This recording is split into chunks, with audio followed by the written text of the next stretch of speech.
Misool Private Island Resort and Foundation is a remarkable example of a networked strategy that is redefining ecotourism.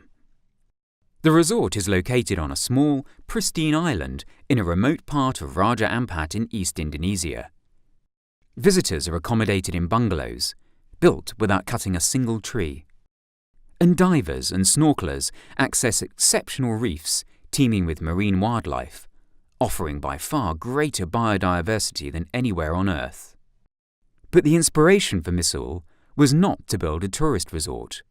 It started in 2005 as a sincere effort in conservation, to replace a shark finning camp and help protect the unique reef. The resort and foundation has developed a unique business model where it works in close symbiosis with local communities and the central asset, the reef and marine life that Misool is committed to protect.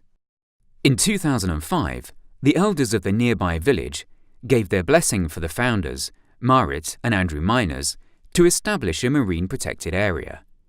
In addition to renting the land and the surrounding area, they hire local villagers at fair wages and collaborate with the community in several other ways. 3 years later, in 2008, Misool opened as a resort, welcoming visitors who seek pristine experiences and divers looking for the perfect reef. Guests are limited to 40 at a time and pay a premium price which supports the foundation's work. Visitors marvel at the extremely rich marine life, and many become ambassadors for the resort and its conservation work. The resort, with its visitors, funds the Misool Foundation's work, enforcing the 2 no-take zones inside the Misool Private Marine Reserve. Established in 2005 and leased from the local villages, the zone has expanded and is now nearly twice the size of Singapore. No fishing of any kind is allowed within the zone. The foundation employs local villagers as full-time rangers who patrol the marine reserve every day, year-round, in collaboration with the Army and the Marine Police. The Misool Foundation also established the Misool Manta Project. It helped calculate and show the tourism potential and economic value of living mantas versus dead ones. Their efforts led the local government to create a shark and manta sanctuary for the entire province, and later to a nationwide banning of fishing and trading of mantas. Together with the local and national government, Misool Foundation are enabling well-being of the marine life, as well as more sustainable ecotourism income. The efforts have had remarkable effects. Whereas other marine environments show negative trends, the marine life on the reefs of Misool increased by 7 times in the period 2007 to 2013. There are 25 times more sharks in the protected area than outside of it. And also, the number of oceanic mantas has increased considerably. It has also led to larger and more sustainable catches in areas outside the reserve where fishing is allowed. This means better food security in a marine region where fish is a main source of protein. The Foundation drives several conservation initiatives. Together with a local NGO, it started Bank Sampah, a community waste bank system for local towns and small remote villages. Villagers get direct payments or leave funds in the bank and collect interest.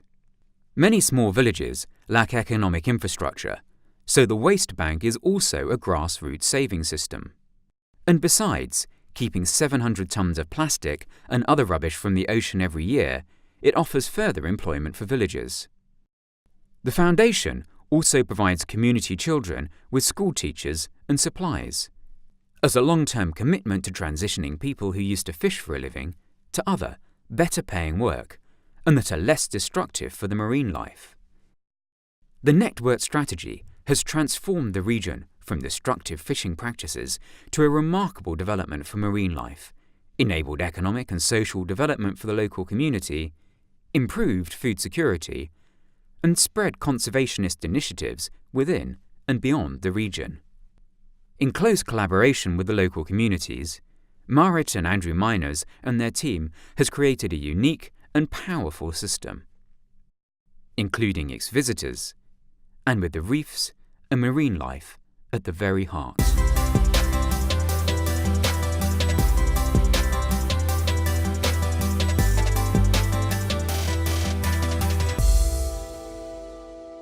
I'd like to answer this with reference to what we perceive to be a key asset for the business, which is the health of the reefs and the marine life in our area.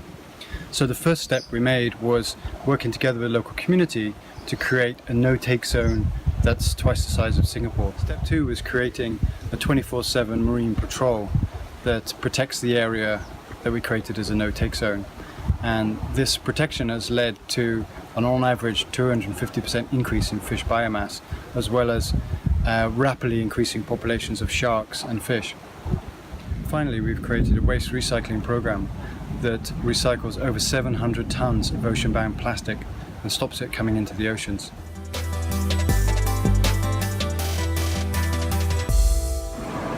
Our main challenge is human capacity. Our operation is a delicate balancing act, and we're constantly weighing our guests' expectations against the realities of operating on a remote island in the middle of nowhere. So every decision that we make has these two factors in mind, as well as our conservation goals and our commitments to our local staff and our community as well. This balancing act concentrates an immense amount of work onto the agenda of just a few employees. So we're looking for ways to alleviate some of this pressure. Since the reefs and our team are at the heart of our operation, the challenge is to fit all of these pieces together without overwhelming any party.